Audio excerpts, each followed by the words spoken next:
Welcome, everyone, to the One More Game podcast. I'm one of your co-hosts, Jeremy Culver, a.k.a. Darcy, and with me is the California Thirst Quencher, Pete Leja. Pete, how you doing, man? We're almost a quarter of the way through the 2023 already, and that's kind of wild. That is wild. A lot has happened in that time frame. If I do say so.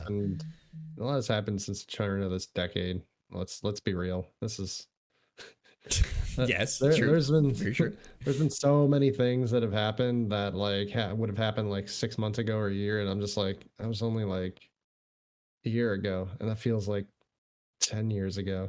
I don't know. Everything's gone by really quickly, but then you look back and it's like that feels like that was like ages ago or whatever. Or it feels like it goes by slowly, but then it's just like, oh my God, that happened so long ago, and it's just racing by. Yeah, the pandemic really put a dent, I think, for everybody's frame of reference when it comes to time, because it was so, especially the first year, 2020 through 2021, it was one of those things of everything was such at a standstill that now, like you just said, when you look back at it, it kind of feels like it just blurred all into this year, but then you're like, oh man, like the pandemic started 3 years ago this month, which is crazy. It's very crazy. Yeah, I think we legitimately had been locked down for at least in California. I don't know about the rest of the country, but in California, it had been like 2 weeks at this point, almost to the day. To the March 27th. So, yeah. When it's been a lot of like 2020, 2021, 2022, 2023. It's like, oh man, it's just a sequel every goddamn year. We keep releasing a new Call of Duty. Hey, you know what? Annual releases. That's the the God, trend. It's the trend. Knock it off. Hey, go back to Kingdom Hearts release timelines where they have one like every 15 years or whatever. Well, that's not technically true because there's the spin-offs, and maybe that's what COVID's going for, right? There's the spin-offs of COVID-19 that you got to look at because they're all canon to the story, all right? You cannot overlook any of them. COVID-19 358 days over 2. Yeah, exactly. Well, everybody, we're going to stop talking about COVID here and the pandemic, and let's talk about some video games. So everybody that you are joining here with us, welcome to the One More Game podcast. This is a podcast that is centered around making sure you're informed about all the video game news happening around the world, whether it's Nintendo, Xbox, PlayStation, or PC. If there's news that you need to know about, we'll make sure that you know about it. When you're listening to this on your podcast service, make sure you hit the subscribe button or the follow button, depending on what your service offers. And if your podcast service allows reviews, please leave a 5-star review and tell everyone why you love the One More Game podcast, because we really enjoy bringing this to you each and every week. If you'd like to be part of the show by asking a question or suggesting a topic for discussion, head on over to pressstartnews.net/onemoregame and fill out that submission form, and your submission could be used on the next episode. Or you can drop off your questions and comments live in chat when we record this at youtube.com/pressstart28, or as I've said in recent weeks, that since they added the @sign, it is now youtube.com/@pressstart28. And of course, we will reference them as they come up in the show, like Fail Fisher here, who is joining us and showing some waves. And so we wave back to you, Fail. Thank you for joining us here as we record this live for everyone. But if this is your first time to the podcast, welcome to the podcast. I hope you enjoy your listen, and I hope you enjoy your stay. But if you are returning, you already know what it is. We start off every single podcast talking about what we've been playing lately. So, Pete, what have you been playing lately? Can you imagine the remaster of the COVID-19 pandemic in like 10 years? 15? No, okay, I'm sorry. I mean, if it's cloud save, if it's the Nintendo cloud version, no. All right. Really I'm going to. I don't even want to get into that anymore. All right. So I want to talk about the game I started playing recently. I downloaded Legend of Dragoon remaster. That's kind of why I brought up. It's more like a port, but yeah. Yeah, that's what I kind of thought it was. Yeah, I didn't think it was like an official remaster because the graphics definitely were not updated really. Anyway, yeah. So I downloaded that and I've been having fun playing that. I played it, I think at this point 4 hours. I just 3 hours, 4 hours or so. I mean, there's a lot of like getting distracted and doing other stuff there. So I think my game save actually says 6. I just got through and saved the childhood friend, which probably only should take you like an hour, but like I said, I get sidetracked and stuff. And I also was trying to get like all the loot and goodies. And it's been fun, but man, I had forgotten how corny and schmaltzy that game was with the writing. And I love it. I didn't say it was bad. It was definitely entertaining, but damn, they go hard in the paint sometimes. I gotta tell you. So the game starts out storyline wise. You come back home. You come back home to your town that had been raided by enemy soldiers on horseback, and the first like couple people you meet are like, oh, Dart's the main character's name. If only you were here. Maybe something could have stopped this platoon of soldiers. And it's just like, he's a level 1 dude who was adventuring. I don't think he could have done a whole lot. But then they mention your childhood friend, who I went and proceeded to rescue, was kidnapped. And then they didn't know where she was, and then the enemy general or commander or whatever comes running in and been like, they're at this prison we took him to. And it's like, well, that's hella convenient that they just reveal that information. Yes. My favorite part that I've gone through so far is towards the end of the cavern, as you're running off to like your buddy, shoot, what's his name? I'm really mad. Well, the Lancers guy's name. Well, it depends on which one. Not the prince, the other guy, the first one. That's a it, spoiler, I guess, but it's been out like 20 years. Anyway, I'm gonna look it up while you're talking. Lavitz. I think it's Lavitz, isn't it? Yeah, that might be right. Yeah, that might be right. Anyway, so he's a really good bro. He's awesome. I love his character. I loved him in the original game too. He's a real bros bro. But it was funny because they had a bromance moment where he almost falls like off a waterfall, and Dart, your main character, goes and like helps him out and helps him pull him back up from the cliff. And they have this bromance moment and just walk off screen together. And your childhood friend Shauna, the love interest, is like, "Don't leave me alone," and just like runs after him as they are just sitting there, just like doing like bro fisting and just like, "Yeah, what up, man?" And it was just like, it was just really, really hilarious. The graphics are terrible. Obviously for a port and not a true remaster. Everybody's faces are really squinty. They're all just like. Well, also remember, everyone that doesn't know, this is a PS1 game. This is like from This is what? This is a PS1 game. Yeah. Okay. I didn't know if you were saying something else. Sorry. Yeah, it's a PS1 game, so I mean, you're not playing for the graphics, you're playing for the story. The gameplay is interesting. They had the mechanic that's they're probably most pronounced for is that it's kind of like a timed event where you when you go to do an attack, there's multiple times where you can like hit certain buttons. Usually, I think it's only X or O. Usually it's X, but sometimes the enemy will randomly try to counter your move, and you'll have to hit O. And if you hit it time it correctly to actually complete the move. I do like it, although I will say it does force me to actually pay attention during combat a little more than I would like, because sometimes I'm just like, yeah, I know, you laugh at me, it's fine. Because I like to like, oh, okay, I'll tell my dude to do the move, and I'll go and like look at my phone for like 2 seconds, and then I'll tell the next person to do the move. But now I have to like hit the move, and then I also got to like try to complete the move, which I'm reasonably okay at, I will say. It is a little weird. I don't know if it's like it was always like this or if it's because of the graphics. It feels like you're supposed to. So they have like a square there, and you're supposed to hit as like the thing actually hits the square. And I feel like I have to hit it like a beat before it gets there. Yes, you do. Yep. Okay, so it's not just like, because like usually they say like, oh, if you hit it too early, it's not good. If you hit it too late, it's not good. So like I didn't know if it was always like that. I didn't recall exactly. Or if it was just like the graphics are like kind of like mediocre. So that was like kind of like one of the cool mechanics of the game. Really interesting. I really appreciate that. I hadn't gotten to the part where you become a Dragoon yet, so I haven't really done that bit yet. But that one's also really fun. I remember enjoying that gameplay as well.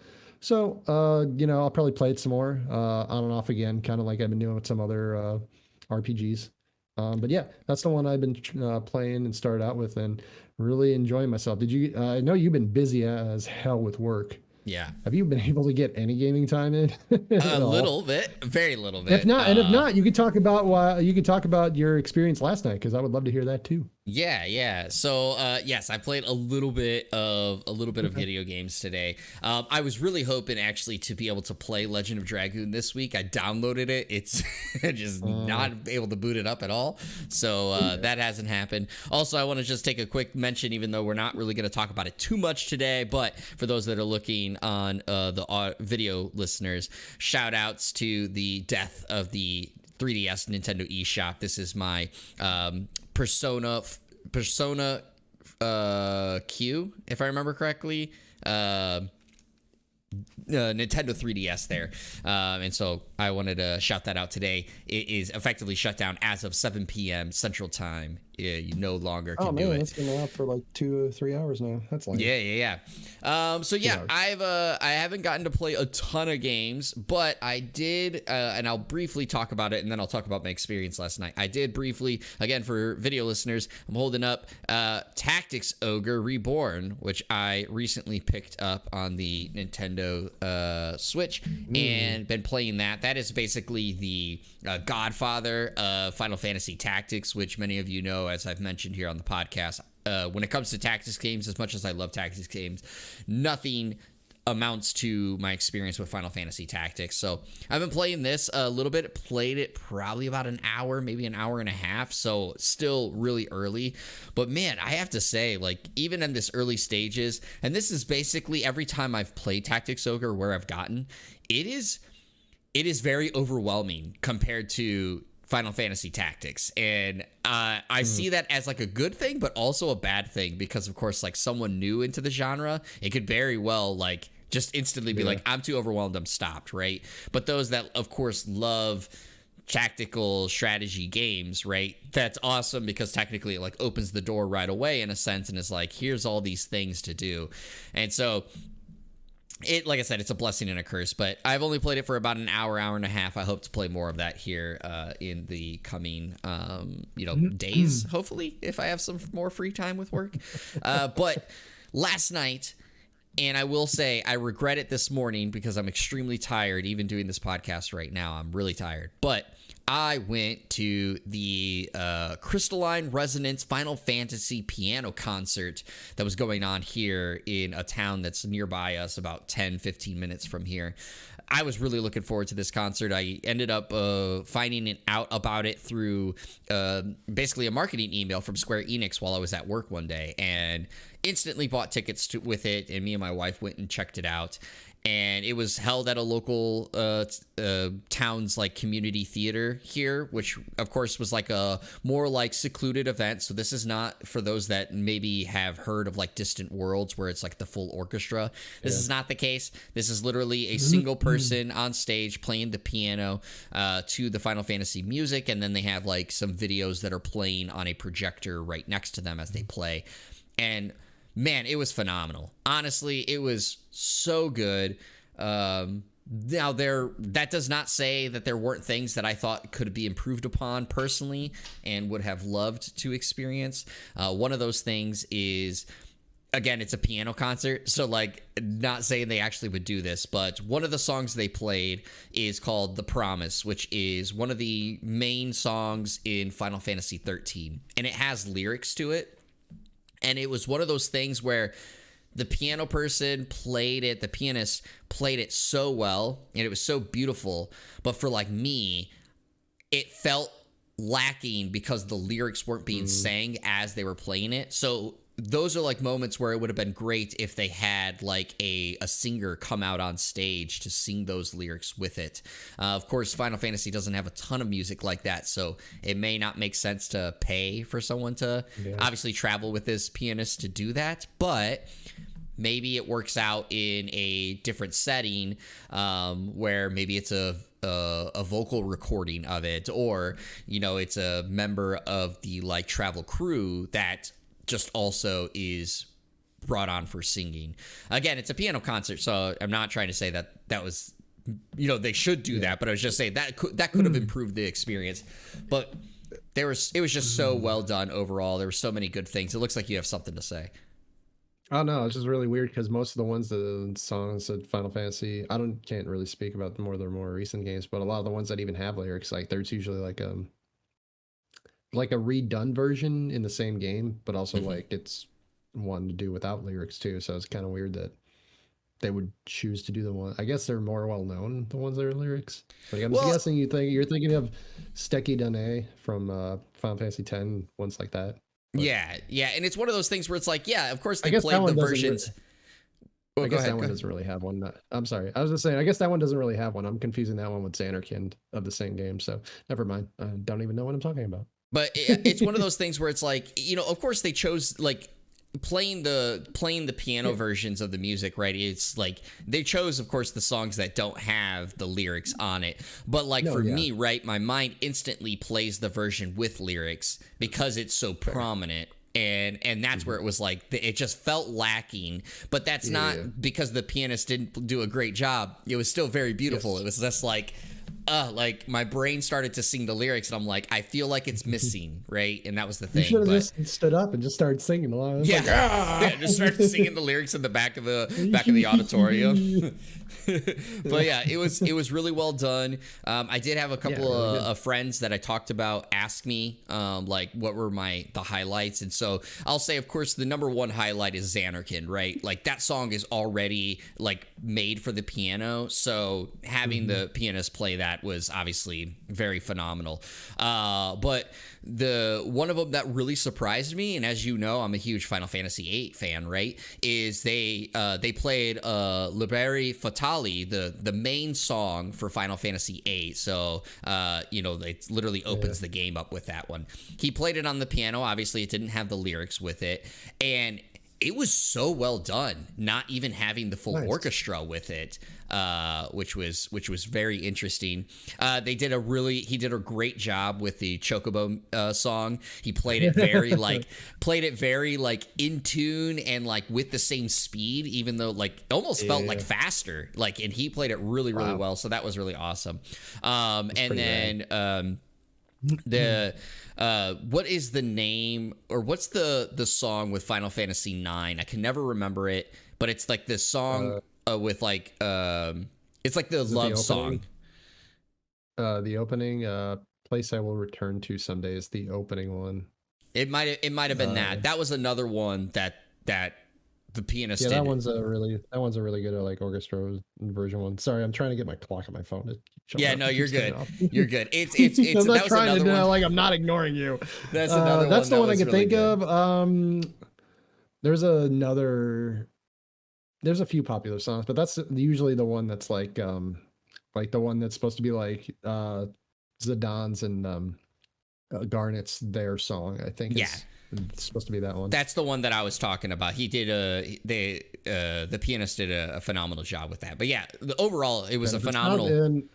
And if it's not their song, all you listeners and watchers can come and comment and tell me how wrong I am, because yeah, exactly. And even though it's his favorite song, or favorite game, he's wrong. He might be. I'm not even saying. It's the only one I can think of, but I don't 100% know. But yeah, phenomenal job. It was about 2 hours long, and yeah, I just regretted it because we had to go to bed early, but we bought the tickets before we knew we had to go to bed early, and then I didn't sleep well. So then like it was a combination of like.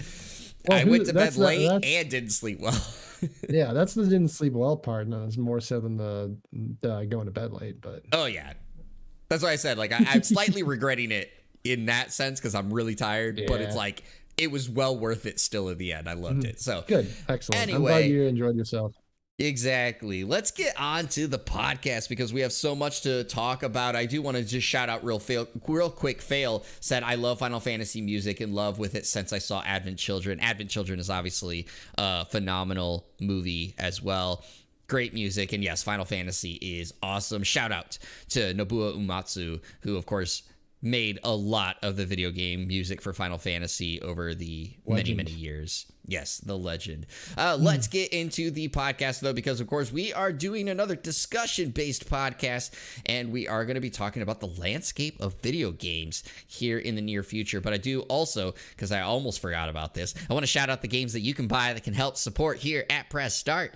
And that first one is Days Gone is currently 72% off over on Green Man Gaming, making it $14.02. So you could go buy that and go play the game from, oh my God, I'm having a brain fart right now. I will remember it here in a little bit. But Days Gone, of course, is a Sony property. This is the PC version of it, and it has been reviewed very well when it comes to the PC version. And so, again, $14.02. You cannot go wrong with that. And then we also want to shout out Marvel's Midnight Suns is on sale once again over on Green Man Gaming for 56% off, making it $26.10. And again, if you use these links in the description and go buy with those links, you end up supporting the channel here without even having to spend even extra money. You just buy the game up front with that price, and then we get a little kickback. It tells us that you really like what we're doing. So thank you so much.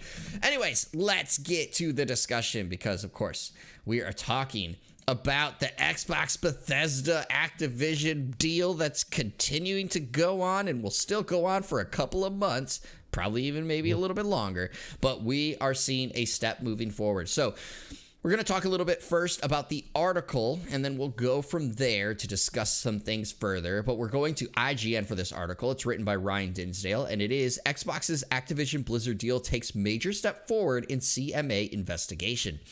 Xbox's Activision Blizzard acquisition has taken a major step forward as the UK's Competitions and Markets Authority, or CMA, has revealed it is now less concerned over the deal going through. The CMA released a statement saying that one of its key provisional concerns that the deal would harm competition if Microsoft made Call of Duty an Xbox exclusive has now been addressed and is no longer an issue. Following significant feedback from Microsoft, Sony, and all other involved parties, the CMA has said that it wouldn't make sense to make Call of Duty exclusive, as this would only lose Xbox money. It's unclear if Microsoft's drive to sign deals putting Call of Duty on Nintendo Switch and various cloud gaming platforms for the next 10 years affected this decision. Now, this doesn't mean the deal will definitely go through, as the CMA said it still has major concerns over its impact on the cloud gaming market, but Microsoft will likely be happy with the announcement, and Activision Blizzard is too. Quote, the CMA's updated provisional findings show an improved understanding of the console gaming market and demonstrates a commitment to supporting players in competition, as Activision Blizzard told IGN. Sony's campaign to protect its dominance by blocking our merger can't overcome the facts, and Microsoft has already presented effective and enforceable remedies to address each of the CMA's remaining concerns. We know this deal will benefit competition, innovation, and consumers in the UK. Now, of course, it is important to note that here in the US, things are still being looked at, and as this article says, the CMA has not fully approved it, but of course it is looking more likely. So Pete, that's kind of where we start our discussion. So of course, as you know, and as we've reported here over the last several months, the Xbox arm has signed a number of 10-year deals to bring Call of Duty to various platforms and cloud services, including Nintendo, which they have not published Call of Duty on, or Activision, I should say, hasn't published Call of Duty on since the Wii U days. What is your take on this newest finding? And then, of course, how do you feel about the deal kind of going forward? Do you think it's more done deal than ever? My first thought was that quote by Activision Blizzard. There doesn't seem to be anybody more smug than corporate bigwig billionaires. Dude, the way they posted that, they really just thought it's just like, Sony just trying their domination tactics campaign, and it's just like, okay, buddy, reel it in, man. So the first thing that I think of specifically directing this deal, you and I have kind of agreed all along, like there might be some bumps in the road, but we kind of thought at the end of the day that it was almost certainly going to go through. In the U.S. specifically, they are very, our government is very catering towards corporations in general, but They are really hesitant to have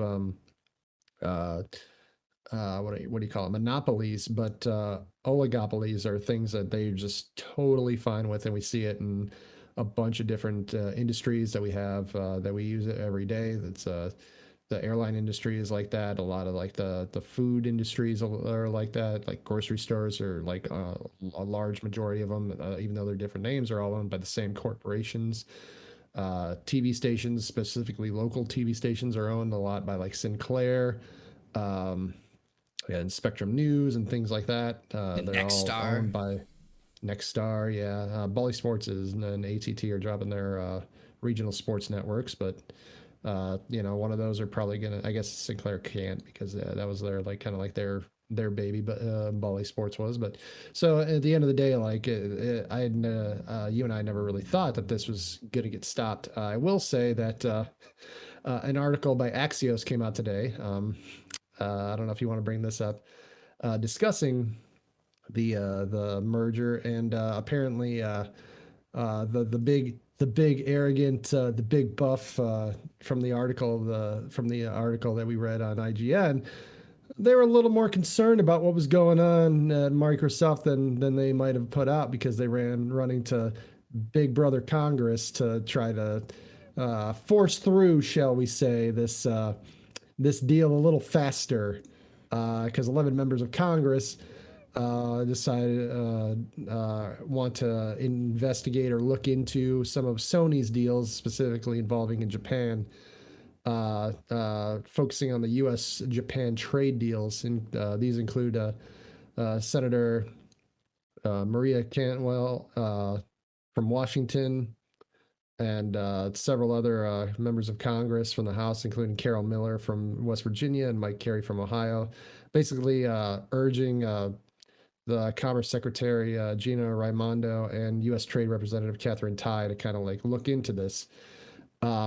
Really kind of forcing the pressure and saying that like, oh, well, yeah, maybe this will be a thing that could hurt us here, but Sony's doing stuff in Japan, and that's against the spirit of like U.S. and Japan trade agreements, which is kind of funny in general because Sony isn't the dominant console. The PlayStation is the dominant console in Japan anyway. That's Nintendo. So it's kind of hilarious that they're just like, Sony's the bad guy here, and it's just like, well, yeah, okay. But anyway, what do I think about this going forward?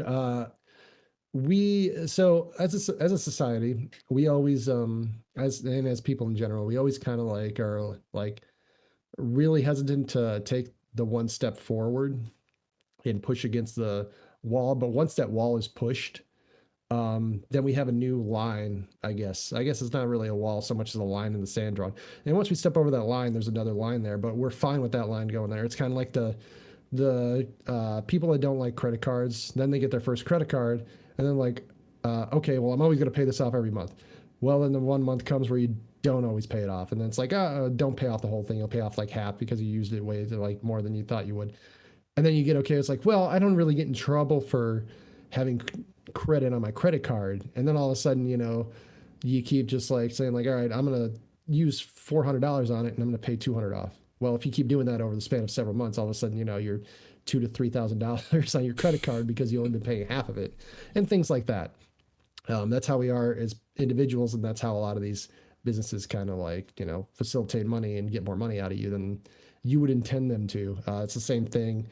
Part of it is similar to like when you have when you get on Netflix or a streaming service like that, and they like, oh, your first week or your first month is free. We just need your credit card. And then you get so used to using it, you don't even think about it. They're just charging your card, and all of a sudden they got $30 randomly out of you for 3 months extra, because it was like, wait a minute, I didn't actually take that off, and I'm still watching this crap. Or maybe you just enjoy it so much that it doesn't bother you. You just keep letting them charge your card. So the thing I'm concerned about, I bring that point up because I'm concerned about like what other companies that maybe some of these or what other gaming developers are going to be bought up in this case, or publishers, I guess technically is what Activision Blizzard is. And that's the thing I am really kind of concerned about, what's going to be okay with that. Most specifically because Sony and Nintendo don't have the kind of money that Microsoft has. So Microsoft is going to be, if they want to, and I'm not saying they do, but if they want to go full force into this kind of thing, where they'd start buying up a few more companies and publishers, they're likely going to be the only ones that are capable of doing this with the kind of capital that they have, because they are not a video game company. They are a computer company, and they are worth trillions of dollars. Whereas, I think it was when we were talking about before, it's like 2 or 2.5 trillion, as opposed to, like 100 billion for Nintendo and 250 billion for Sony or something like that. Yeah. Either way, whatever the actual number is, the gap is massive. It is, the comparison of like Nintendo being like a hammerhead shark, and then like maybe like a great white for Sony, and then this big ass giant like killer like just like blue beluga whale for Microsoft. Is like the definition of a gap we're talking about here. I guess we're talking more about like, we'll talk like a pond versus a lake versus the Pacific Ocean. Yeah. In terms of like companies and what they actually have access to. And that's what I'm more concerned about here personally from that aspect. And then also in line with that, as we talked about before, that when few corporations and few businesses, just few people in general, it doesn't have to be businesses or corporations in this case, when they own a majority, if not a majority or all of a certain thing, they have the biggest control over not just pricing, but messaging and what they are okay with promoting and what they're okay and not okay with promoting, and storylines like that. And that's one of the biggest things for me, especially when it comes to a media like this. Messaging and like it's a little harder when you have like an airline thing. That's more pricing and treatment of workers and stuff like that. Because if all of them are okay with treating your work, if there's only 3 corporations and all of them are okay with, not necessarily paying like high dollar for you, and like you're trying to go to one of them, then it's kind of like whatever. But in this one case, a media company for video gaming, computers, television, entertainment, any of that stuff, they control messaging that you can see, and they can decide what kind of messaging you see, what kind of messaging you don't see. And that's the thing that concerns me the most out of all of this, not to mention just like the general, like, I really don't care for oligopolies in general. I think they're just as dangerous as monopolies, and we're really not focused on being okay with that being a thing. For Focus specifically, to bring it all back, we kind of like went super big on that. It does make me wonder like what the landscape of video gaming is going to be like a few years from now, 5 years from now, 10 years from now, more likely. Like we saw an upshift, from when we were kids to like, it was Sega Genesis and Nintendo, and then like a couple of like other ones. And then we got older, then it was like Saturn, and then PlayStation, and then N64, and then Sega kind of dropped out and just became focused on making video games rather than video game consoles. And then Microsoft came in and started making Xbox, and we just kind of like they filled the void of that third group that seemed like they needed to have. Yeah. So it's really interesting to kind of think about like where all this is going to take us going forward. Yeah, it's one of those things where the landscape will always change. Like that's the importance. Yes. That's one factor that you have to think about, even if this deal didn't go through, right? As time goes on, things change. That's just the natural occurrence of time passing. But as you said, right, it's where does this put the landscape as it goes forwards, and obviously I put it in the title of the landscape in 10 years, and part of that is because of these 10-year deals that so Xbox has put in place. The 10-year deal with Nintendo, the 10-year deal with the various cloud services, and obviously the proposed and likely will be signed once Sony finally feels like the fight is done and that they need to just sign it, the 10-year deal for Sony as well. Where does that put things? Where does that change the landscape going forward? That's what's I find most interesting about this, because as you said, we've talked about it here on the podcast. This deal has always been likely to go through. There was very, very small chance that it actually would not. And even if it didn't go through, right, like that would have impacted things, and like who knows what Activision Blizzard would have done following the potential of a deal falling through. But you look at where Xbox is, right? Xbox has changed at least their messaging and their focus of where they see their competition. Where do they see their biggest opponents and where they're moving their markets? And they've said, in quotes, and how truly they feel about this or not, who knows? But they say that Sony is not their competitor. They're not their biggest competitor. Their biggest competitor is Google. Their biggest competitor is Apple, things like that, the services, Amazon.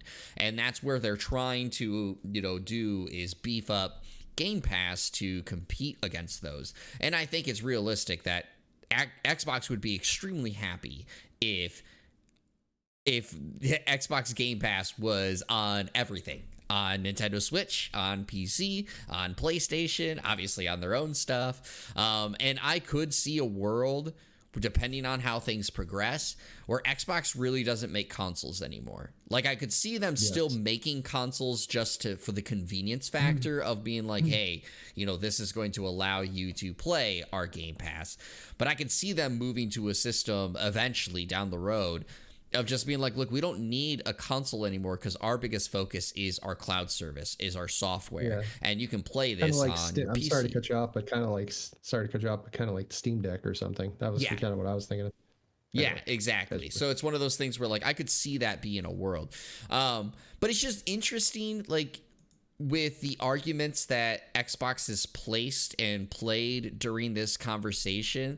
And one of those, obviously, we didn't bring it up in an article and we didn't bring it up here as it happened over the last week. But it's just one that's really interesting, right? Is that they talk about, for instance, which is part of, I think, some of the player base's concerns, right? Is that Xbox says and markets and communicates that they're not trying to take games away. They're trying to gain access and like give access to more gamers to play their various games and these games.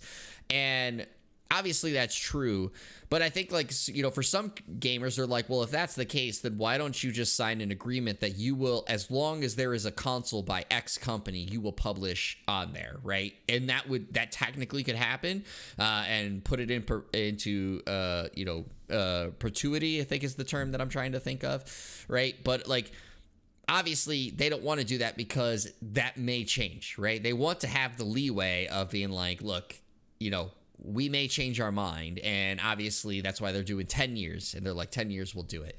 But one of the things that they said, right, is that in a recent article that, Sony, the deal should only be 10 years for Sony, for instance, or PlayStation, because 10 years is enough time to build a game that rivals Call of Duty, right? That was an article that came up. I think it was from Video Game Chronicles that wrote that article.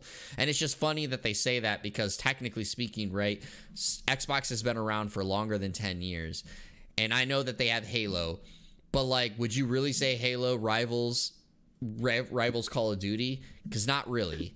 And then similarly speaking, why don't we go look at the numbers?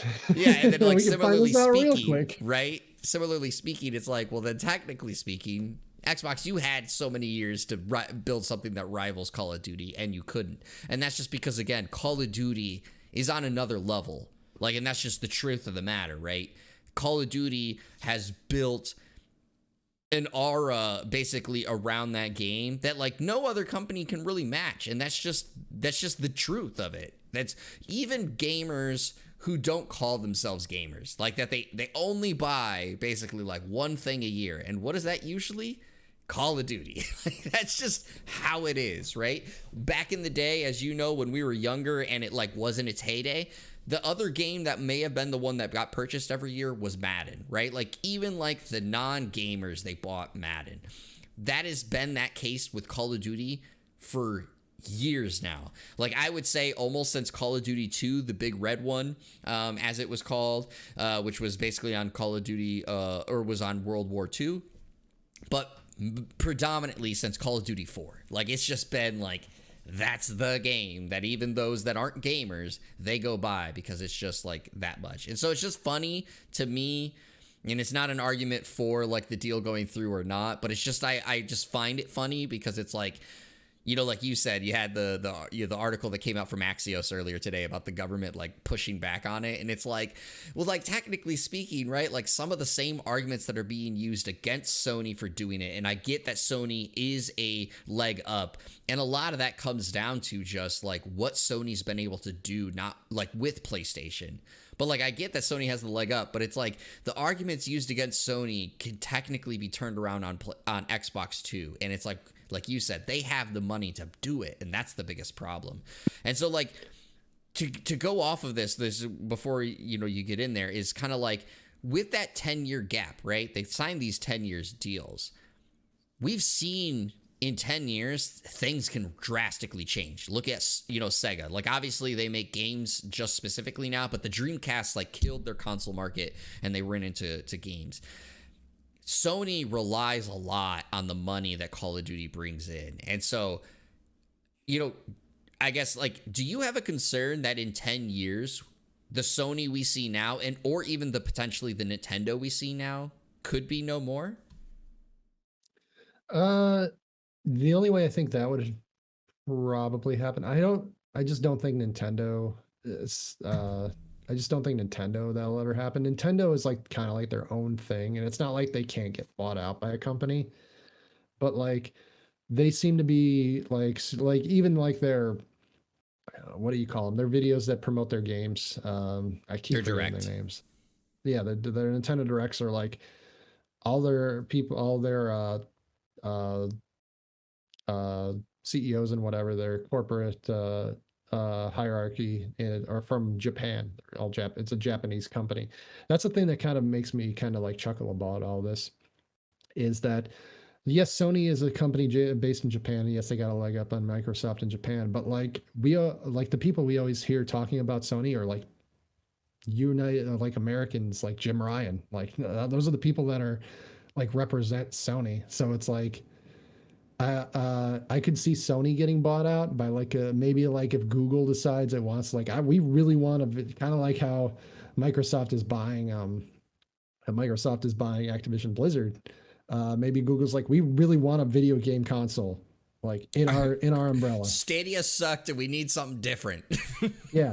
And they just like we're gonna buy. I mean, either Sony or Nintendo. I don't think the Nintendo would really ever go for it, but you know, everybody's got a price, as the $1 million man Ted DiBiase always used to say. So, going back to one of the things you said where you brought up like a lot of the arguments Microsoft was using on Sony in Japan, you could use it on Xbox. You could use it on Microsoft in general. Like, how many computers like can you buy that don't have like Microsoft products on it, like from the jump? Like Yeah. like operating systems and things like that, those are all Microsoft. They basically have a large significant corner of the market. I know there's some like other smaller like company it's smaller than Microsoft, although most companies are smaller than Microsoft. Like they're still pretty sizable like companies, but like you have to kind of like specifically order those operating systems. Like otherwise it's just like, oh, you get Windows again.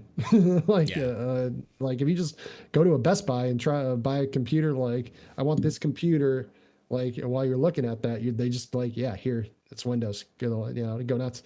Like so, like if I were Sony, I'd be like, what about that? Like you guys don't seem to be throwing a cop fit about that.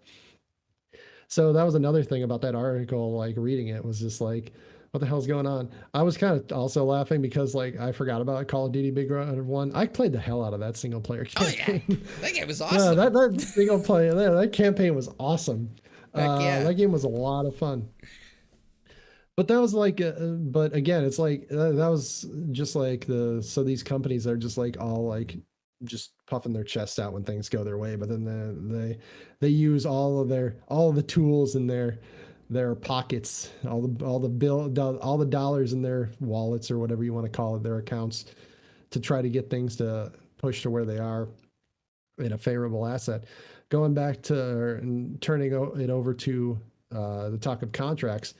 I mean, not only is like their argument of like, well, they should have enough time to come up with a Call of Duty, despite the fact that, you know, Microsoft, instead of trying to make their own Call of Duty, just decided to go out and buy Call of Duty, which is another like, be like, well, like you were saying, like, you didn't make one, you just bought it. You just went out and bought Call of Duty. So I don't know what the argument for you there is. But I mean, it's like any like, if we want to talk about, make a comparison to sports, like how many times do athletes, and this is not a knock on athletes at all, I'm not trying to make this a knock, this is more of a comparison, where they're like, I would love to stay here and play forever.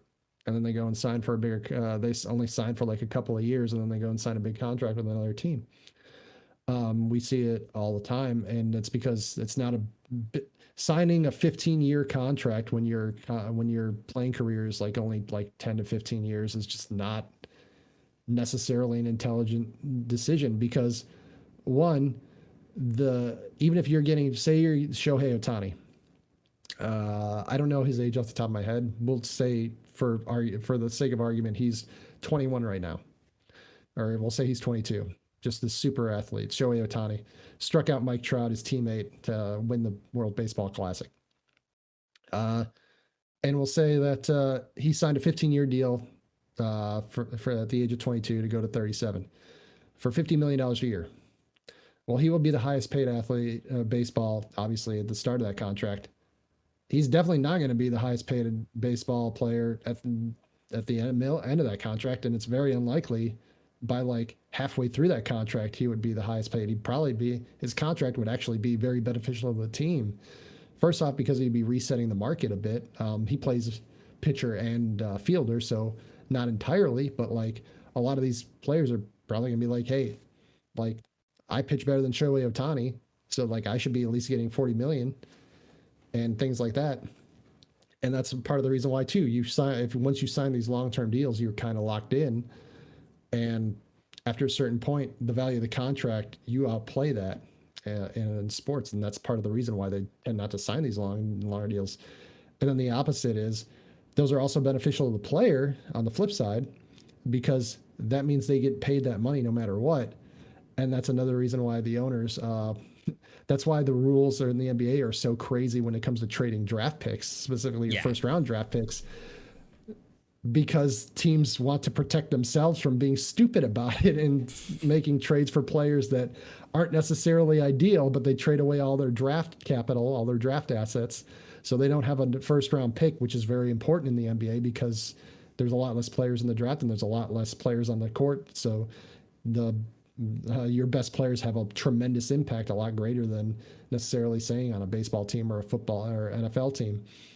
So again, like that's another reason why like they would never be like, oh, well, we're just always going to have Call of Duty on a PlayStation as long as there's a PlayStation around, because like maybe Call of Duty, like, oh, well, it's $50 million a year for Call of Duty.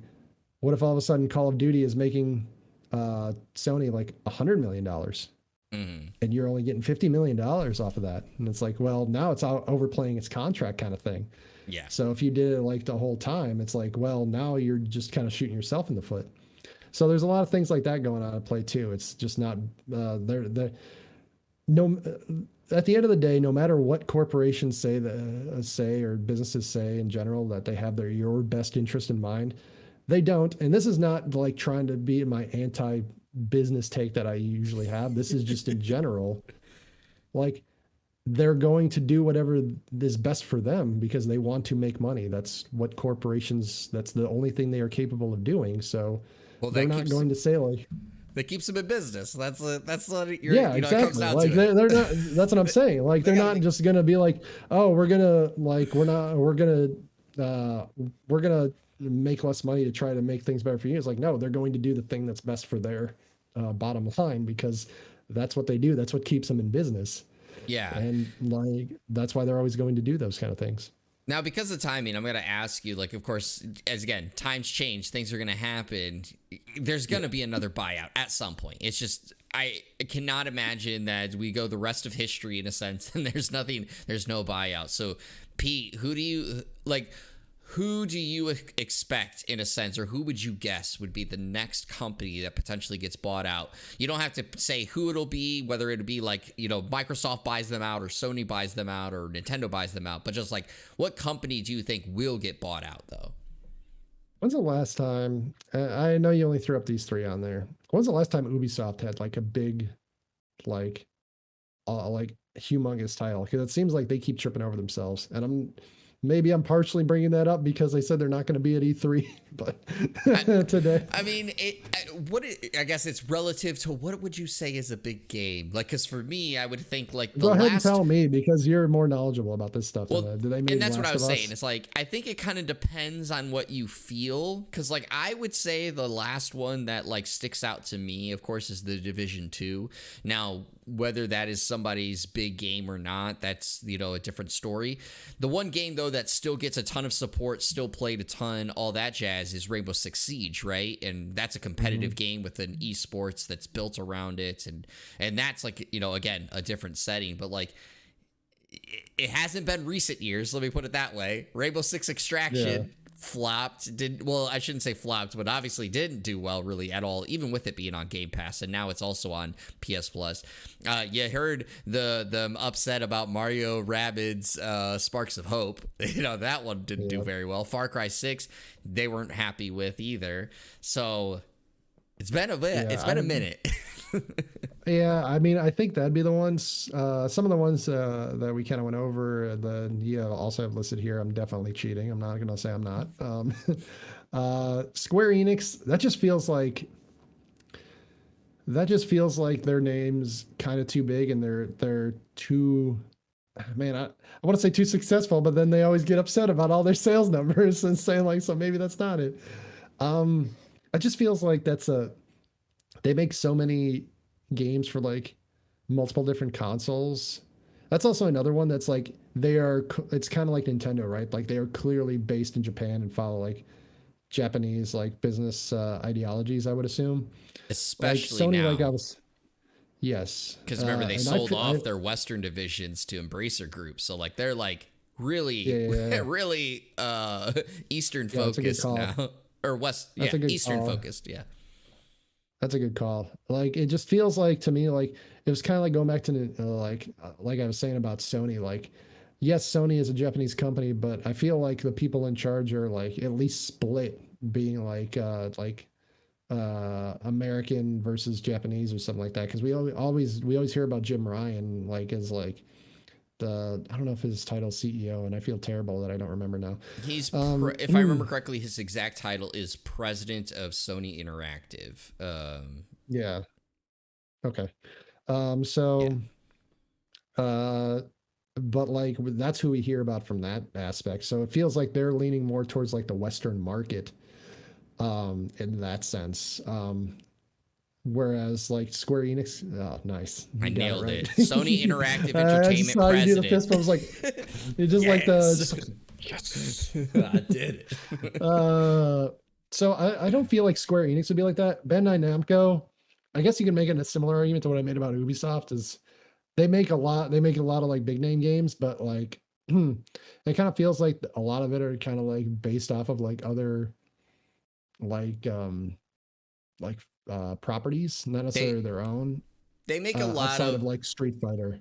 They make Bandai Namco makes a lot of extra things, and I think you're confusing. With Bandai Namco. That's Tekken. Remember, Capcom is Street Fighter. Not Street Fighter. As soon as I said Street Fighter, I'm like, that's not right. I knew it. I could see it in your face. Audio listeners couldn't see it, but I could see it in your face. You're like Street Fighter. No, that's Tekken. That's not right. Yeah, Tekken's like they're kind of like one of their bigger like titles that they have, but it feels like a lot of their, especially now.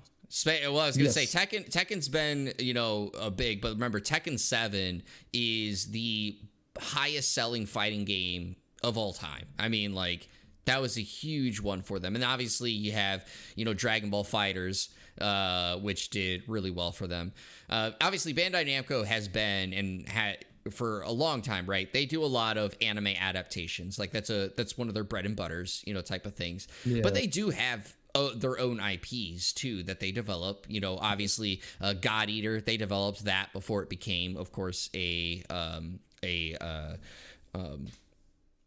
I'm having a brain fart. An anime, Scarlet, Yes. Scarlet Nexus. We just talked about, obviously, another one that I obviously really like. Obviously, Elden Ring, another one that they worked on. They do the Tales series, so Tales of Arise, Tales of Vesperia, Tales of any other word that you want to put at the end of there, because there's a ton of Tales games out there. But you're right, they also did,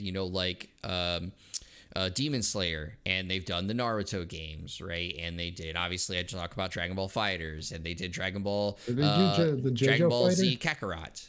What?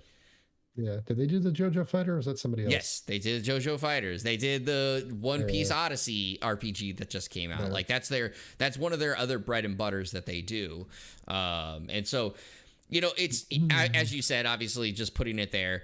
Yeah, I listed for the listeners in our show notes. I listed like who do you think will be the next company, and I gave some examples. I said Ubisoft, Square Enix, Bandai Namco, and the reason I put all three of those is because technically speaking, at some point or another, or in reoccurrence in recent years, all three of these companies have been in rumors, in a sense, of potential buyouts or being in discussion for potential buyouts. And as you said, right, Pete, everyone has a price. Everyone has a price that they're gonna that they could eventually turn the bullet. I think Activision Blizzard is the perfect example of it, because Activision Blizzard was making a ton of money and was looking successful and all that jazz, and all of a sudden Microsoft walks up and goes, we'll give you $69 billion. And they're like, yes. Like, we'll take it, I would like to change my pick. Electronic Arts, because they've been wanting to find somebody to buy them at some point, and finally somebody's just like, all right, fine, whatever, we'll buy you. Just quit bothering us, quit ringing our doorbell. They've been rumored with Amazon, they've been rumored with Apple, they've been rumored with Disney, right? Like, so like Electronic Arts is actually a great... Everybody's just like, no. How bad do you have to be Electronic Arts to be just like somebody like all three of those companies is probably just like a yeah, sure, whatever. Just like they're just like handing money off without even paying attention about what they're buying. Even then, just like, nah, I don't know about that. I love it. It's like, like just to kind of put it into like people perspective, it's like the unwanted date, right? Like they're like asking everyone to go to prom, and then there's like, no, and it's like, oh, come on. Like, no. Swiper no swiping, almost like Dora to Explorer. Yeah. Like, I feel so bad for you, EA. I really don't, but yeah.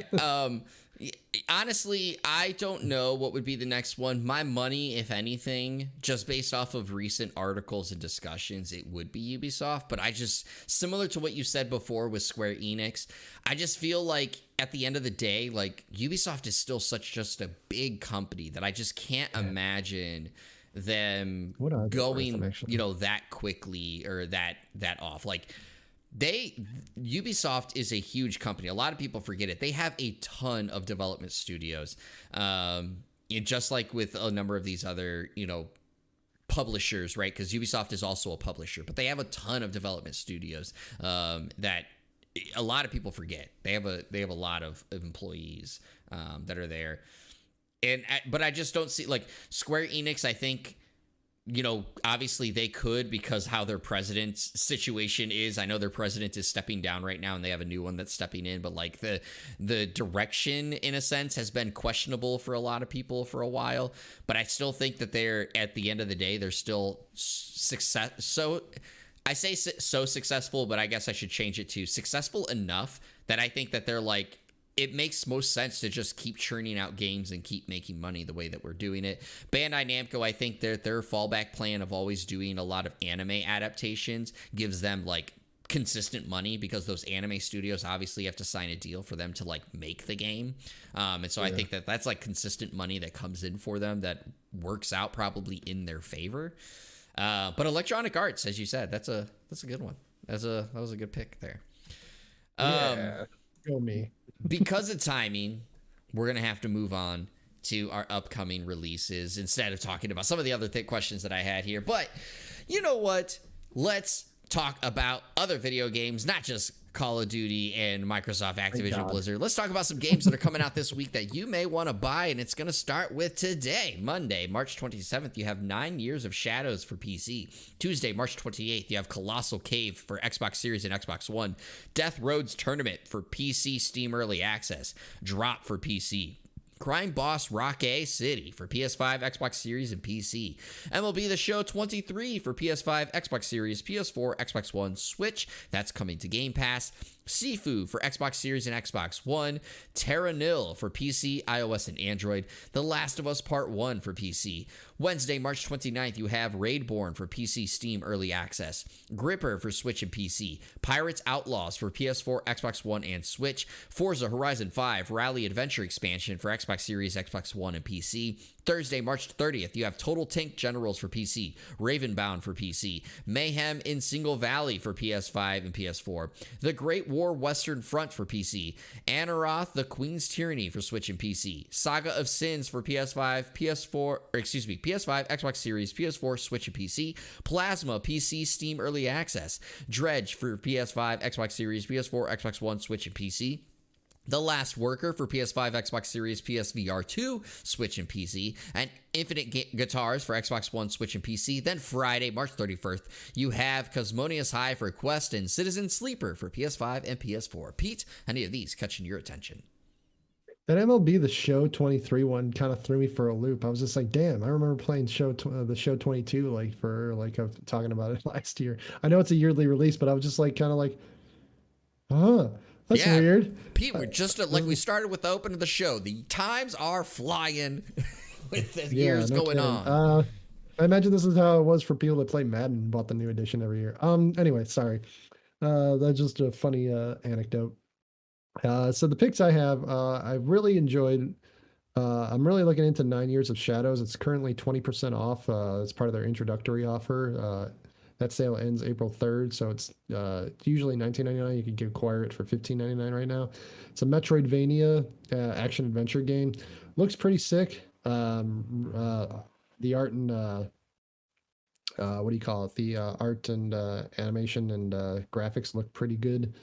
In the action too. I'm also a sucker for Metroidvania games. I've talked about a few of them already on this podcast, what we've been playing lately. So I'm looking into thinking about buying that one. That one's pretty sweet. Another one I really enjoyed was Terra Nil. They have a download. You can download a demo, rather. Geez, easy for me to say. On Steam right now. It's a nature strategy relaxing game based on city building, but instead of building an actual city, you're kind of trying to revitalize an ecosystem of a planet that's kind of been thrown back, been lifeless. So you got to purify the soil and clean the oceans, things like that. Watching the graphics on that one look kind of interesting and a little bit of a different take on world building or city building, because like I said, usually you're just building up a city. And in this case, you're kind of building up nature. And the last one I really enjoyed. This one was more of because of a throwback of remembering the young days of young Pete watching my dad play a Dungeons and Dragons game for Sega. Raidborn is a first-person fantasy action RPG where you go. The graphics kind of look almost like a little bit like a cube-ish, what's it called? Minecraft-ish kind of, sort of. And you do a first-person view of going around. I think according to the promotional tools, you're arrested for something, and you have to go dungeon diving to kind of clear your name or things like that, or plunder for treasures. And dungeon diving is another genre I'm really interested in. So that's the one I also was looking at. Yeah, besides the ones that you said, just to obviously shout out, kind of some normal given ones. Obviously, The Last of Us Part 1, a great one to go check out.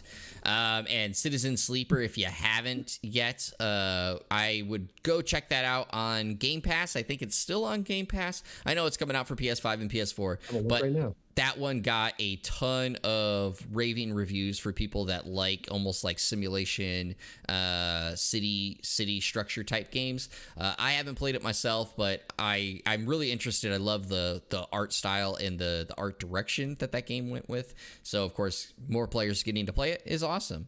Still on Game Pass. It is still on Game Pass. The last one I just want to say is the one that I put on my list, which is Ravenbound. This is an open world action roguelite, and it looked really cool in my opinion. So I would say go check that out. Again, it's coming out on March 30th. But Pete, I haven't had a lot of time to buy some video games or play some video games, so I ain't buying anything this week. Either. But that is our show. Is there anything you want to leave our listeners with before we send them off into the rest of the work week? Hope you enjoy the discussion. Listen to us to discuss it, I guess, more so than anything else. But I really enjoyed this week. It was a nice, different take on what we normally do. Even different from like discussion episodes, because we were kind of just focused on a specific like business topic instead of like our opinions on like top 5 games or whatever. So I really enjoyed this week. Hope you all did too.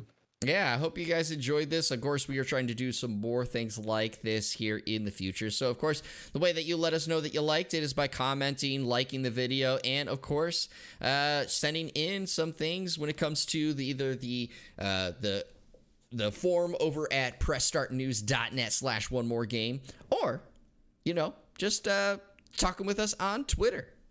I guess that's, because that's where most of us are sitting. Or you can join our Discord group. Again, down in the description, there is a link for the Discord group. But again, everybody, that has been the episode here for the One More Game podcast. I've been one of your co-hosts, Jimmy Culver, a.k.a. Darcy. And this has been the California Thirst Quencher, Pete Legia. And we really enjoy bringing this to you. So as always, everybody, stay hydrated, stay healthy, stay safe, and keep on gaming. We'll see you all on the next episode.